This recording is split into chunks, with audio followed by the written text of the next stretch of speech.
Hi, Sunshine. I'm Christian. I am your therapist bestie, and I want to talk to you about what to do when you feel like you're not exactly vibing with your therapist. Okay, let's get started. Hi, let's talk about what to do when you don't feel like you're vibing with your therapist while I do my makeup. So, I am a therapist and a client, and I have both had clients that maybe were not the best fit for me, and I've had therapists that were a good fit for me when I first got them, and then I sort of, as I grew and changed and just life happened, were no longer the right fit for me.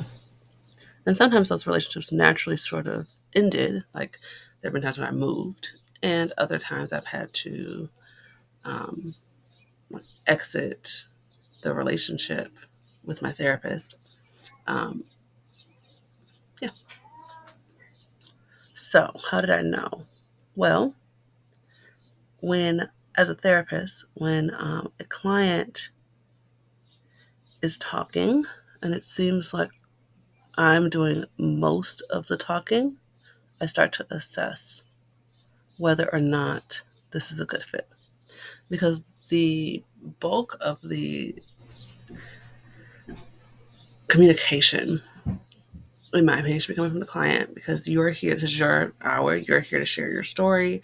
And if I am pulling things out of you, or if there's really nothing for you to talk about, or if you feel like I'm not giving you the feedback that you need, then it may not be the best fit.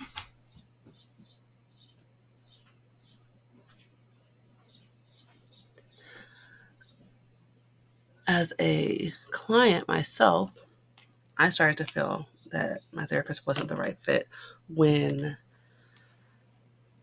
I would come to therapy, and it was great. We had a really great relationship, but there wasn't more for me to do at that time. So my experience, it wasn't that the therapists themselves wasn't a good fit. They were a good fit for me at the time, but this chapter in my life had um, found some sort of completion.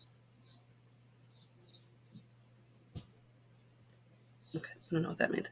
This chapter in my life had found some sort of completion, and it was time for me to move on for the moment. I'm also someone who feels that therapy is something you can come in and out of. That when you need it, do it, and when you don't, go live, go do your thing. Come back when you need to get into the tool. So for me, for example, when I was in my 20s, I was finding it challenging to transition from college to working. And I found a therapist and we worked through that issue together, and just the anxiety I was feeling around at the time, not finding the role that I wanted. And it took me about, I graduated in April, once I started my first job in June, so a couple months. And eventually I found that job, and I no longer had that particular source of anxiety. And could we have probably talked about the deeper roots of where my anxiety came from? Yes. And with other therapists and in other spaces, I did that. And I was glad to do that. And I was ready to do that when I did it. When I was looking for this job and I was having that anxiety, once I started it, I was done.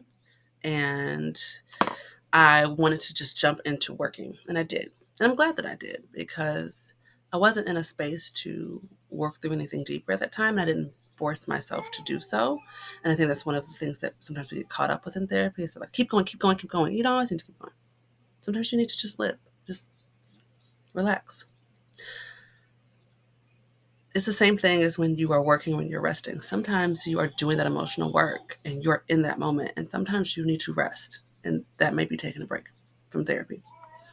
So when that happened, I talked to my therapist. We discussed where I was at, had the goals that I had been looking for been been reached? Was I feeling more secure? Did I have the coping skills I needed as I transitioned from student to employee? And I did.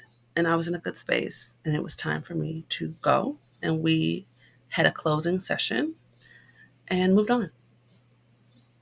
And I was really appreciative. And the next time I needed therapy in my life, I felt really comfortable seeking that out.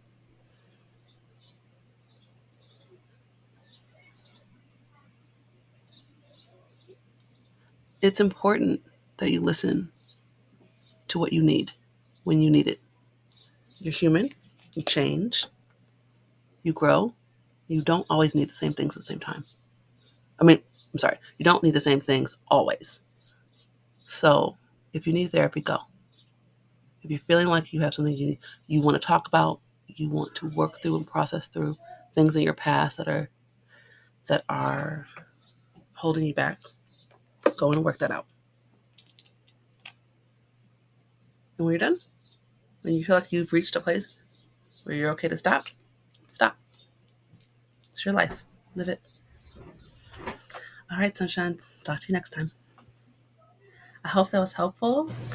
And if you enjoyed this video, please like and subscribe. I would love to share more of my thoughts and experiences with you and help you along your therapy journey. Take care.